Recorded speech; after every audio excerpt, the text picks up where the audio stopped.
വിനീത, ഇതിലിപ്പോൾ ഈ എന്തൊക്കെ ഫാക്ടേഴ്സ് ആണ് ഇത്രയധികം വലിയൊരു വിജയത്തിലേക്ക് NDA നയിച്ചത്, അല്ലെങ്കിൽ BJPക്ക് വലിയ ഒറ്റക്കക്ഷി എന്ന ഒരു ലീഡ് നേടിക്കൊടുത്തതൊക്കെ എന്തൊക്കെ ഘടകങ്ങളാണ് എന്ന വിലയിരുത്തലുകൾ ഇതിനോടകം തന്നെ വന്നിട്ടുണ്ടാകുമെന്നാണ് ഞാൻ കരുതുന്നത്. അതിൽ മോദി ഇഫക്റ്റ് ഉണ്ട്, നിതീഷ് ഫാക്ടർ ഉണ്ട്. അങ്ങനെ നിതീഷ് കുമാറിനെ തുടക്കത്തിൽ ഇവർ മുഖ്യമന്ത്രി ആകും എന്ന് പറയാൻ തയ്യാറായിരുന്നില്ല. അത് മുന്നണി തീരുമാനിക്കുമെന്ന് അമിത്ഷാ പറയുന്നു.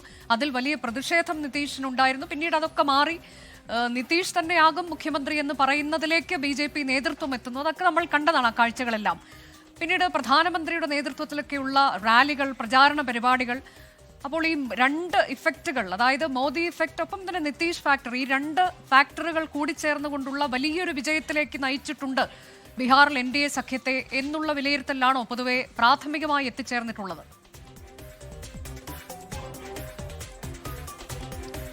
തീർച്ചയായും അങ്ങനെ തന്നെയാണ് അനുജ. അതായത് ഈ തെരഞ്ഞെടുപ്പ് പ്രഖ്യാപിക്കപ്പെട്ടതിന് പിന്നാലെ തെരഞ്ഞെടുപ്പ് പ്രചരണത്തിനും മറ്റുമായി പ്രധാനമന്ത്രി പോലും ബീഹാറിലേക്ക് നിരവധി റാലികളിൽ പങ്കെടുക്കുകയും അത് രണ്ട് ഘട്ടങ്ങളിലായി തെരഞ്ഞെടുപ്പ് നടന്നപ്പോഴും അദ്ദേഹം അവിടെ എത്തുകയും ജനങ്ങളുമായൊക്കെ അദ്ദേഹം സംസാരിക്കുകയും ചെയ്തിട്ടുണ്ടായിരുന്നു. ഏറ്റവും പ്രധാനമായും അവർ പറയുന്നത്, അവർ ഉയർത്തിയ ആരോപണങ്ങൾ ഏറ്റവും പ്രധാനപ്പെട്ട ഒന്ന് ഈ RJD ഒക്കെ ഉള്ള ജംഗിൾ രാജ് തന്നെയായിരുന്നു. ഇത് കൂടാതെ തന്നെ ബീഹാറിനെ സംബന്ധിച്ചിടത്തോളം അവിടെ ഏറ്റവും പ്രധാനമായ 3 വോട്ട് ഫാക്ടറുകൾ എന്ന് പറയുന്നത് സ്ത്രീ വോട്ടർമാർ, ഒപ്പം തന്നെ കർഷക വോട്ടർമാർ, ഒപ്പം തന്നെ യുവാക്കൾ എന്നിങ്ങനെയാണ്.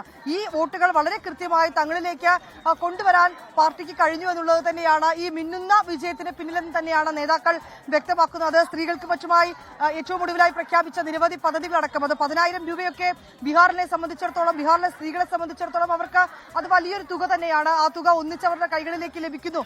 ഇതുകൂടാതെ നമ്മളുടെ കേരളമൊക്കെയായി താരതമ്യപ്പെടുത്താൻ കഴിയില്ല എങ്കിൽ പോലും ബീഹാറിലെ പല മേഖലകളിലും വികസനങ്ങൾ ചെറിയ തോതിലാണെങ്കിൽ പോലും എത്തിയിട്ടുണ്ട്. അത് നമ്മൾ ആ ഗ്രൗണ്ട് ലെവലിലൊക്കെ പോയി അവിടെയുള്ള ആളുകളുമൊക്കെയായി സംസാരിക്കുമ്പോൾ അവർ പറയുന്നതാണ്, ഇപ്പോൾ ഞങ്ങൾക്ക് വെള്ളം ലഭിക്കുന്നുണ്ട്, അല്ലെങ്കിൽ ഞങ്ങൾക്ക് ഇപ്പോൾ കറണ്ട് ലഭിക്കുന്നുണ്ട്, ഇനി വീണ്ടും NDA സർക്കാർ വരുമ്പോൾ ഞങ്ങളുടെ മറ്റു പ്രശ്നങ്ങളൊക്കെ മാറുമെന്ന് ഞങ്ങൾ പറയുന്നു. ഇങ്ങനെ ഇത്തരത്തിലേക്ക് ജനങ്ങളുടെ ഏറ്റവും താഴെത്തട്ടിലേക്ക് ഇറങ്ങി പ്രവർത്തിക്കാൻ പാർട്ടിക്ക് കഴിഞ്ഞു എന്നുള്ളത് തന്നെയാണ് ഏറ്റവും വലിയ ഒരു വിജയത്തിലേക്ക് അടക്കം അവരെ എത്തിച്ചിരിക്കുന്നത്. ഒപ്പം തന്നെ ഈ മഹാസഖ്യത്തെ സംബന്ധിച്ചിടത്തോളം നമുക്ക് തുടക്കം മുതൽ തന്നെ സ്ഥാനാർത്ഥി നിർണയത്തിലാണെങ്കിലും ഈ സീറ്റ് ഷെയറിംഗ് സംബന്ധിച്ച കാര്യങ്ങളിലൊക്കെ ആണെങ്കിലും വലിയ തർക്കങ്ങൾ ഏറ്റവും ഒടുവിലായി അത് പിന്നീട് പ്രഖ്യാപിക്കപ്പെടുന്നു.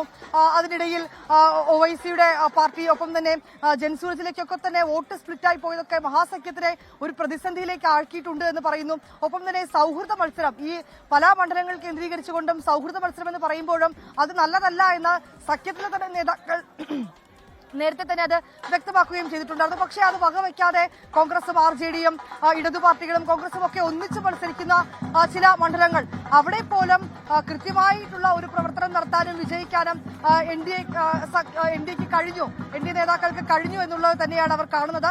അതിലൊന്നിച്ചുകൊണ്ടുള്ള ഒരു പ്രവർത്തനം. അതുകൂടാതെ നിതീഷ് കുമാർ, അദ്ദേഹത്തിന് ആരോഗ്യ പ്രശ്നങ്ങൾ ഉണ്ട് എങ്കിൽ പോലും ബീഹാറിൽ ഏതാണ്ട് 60-ഓളം റാലികളിലാണ്, 60-80ഓളം റാലികളിലാണ് അദ്ദേഹം പങ്കെടുത്തിട്ടുണ്ടായിരുന്നത്. അവിടേക്കുള്ള സ്ത്രീ വോട്ടർമാരെ സംബന്ധിച്ചിടത്തോളം ഈ അദ്ദേഹത്തിന്റെ മണ്ഡലമായ കല്യാൺ ബാഗിലടക്കം അദ്ദേഹത്തിന് വലിയ സ്വാധീനമാണുള്ളത്. അദ്ദേഹം അവിടെ എത്തി പറയുകയാണ്, ഞാൻ ഇനി ഒരു പക്ഷേ അടുത്ത ഒരു തെരഞ്ഞെടുപ്പിന് വോട്ട് ചോദിച്ച് നിങ്ങളുടെ മുന്നിലേക്ക് എത്തില്ല, ഇത്തവണ നിങ്ങൾ എനിക്ക് വോട്ട് തരണമെന്നൊക്കെ അദ്ദേഹം പറയുമ്പോൾ നമുക്ക് കാണാൻ കഴിയുന്നത് വലിയ ജനപിന്തുണയാണ്. നമുക്ക് ഈ നിതീഷ് കുമാറിനും ഒപ്പം തന്നെ പ്രധാനമന്ത്രി വന്ന റാലികൾക്കും ഒക്കെ നമുക്ക് കാണാൻ കഴിഞ്ഞിട്ടുണ്ടായിരുന്നത്. പക്ഷേ ഈ വോട്ട് അധികാര യാത്രയുമായി ബന്ധപ്പെട്ട് നടന്ന വലിയ ആ യാത്രയിലുടനീളം കണ്ട ജനപിന്തുണ വോട്ടായി ലഭിക്കുമെന്നുള്ള മഹാസഖ്യത്തിന്റെയും കോൺഗ്രസിന്റെയും പ്രതീക്ഷകൾ, അതാണ് ഈ തെരഞ്ഞെടുപ്പിൽ അപ്പാടെ മാറിയതെന്ന് മാത്രമല്ല നമുക്ക് ഏറ്റവും എടുത്ത് പറയേണ്ടത് ഒരു രണ്ടക്കത്തിലേക്ക് കടന്നിരിക്കുന്നത് RJD മാത്രമാണ്. കോൺഗ്രസും ഇടതു പാർട്ടികളും ഒക്കെ ദയനീയമായി പരാജയപ്പെട്ടു പോയ മണ്ഡലങ്ങൾ കൂടി ഉണ്ട്. അത് തന്നെയാണ് അനുജ.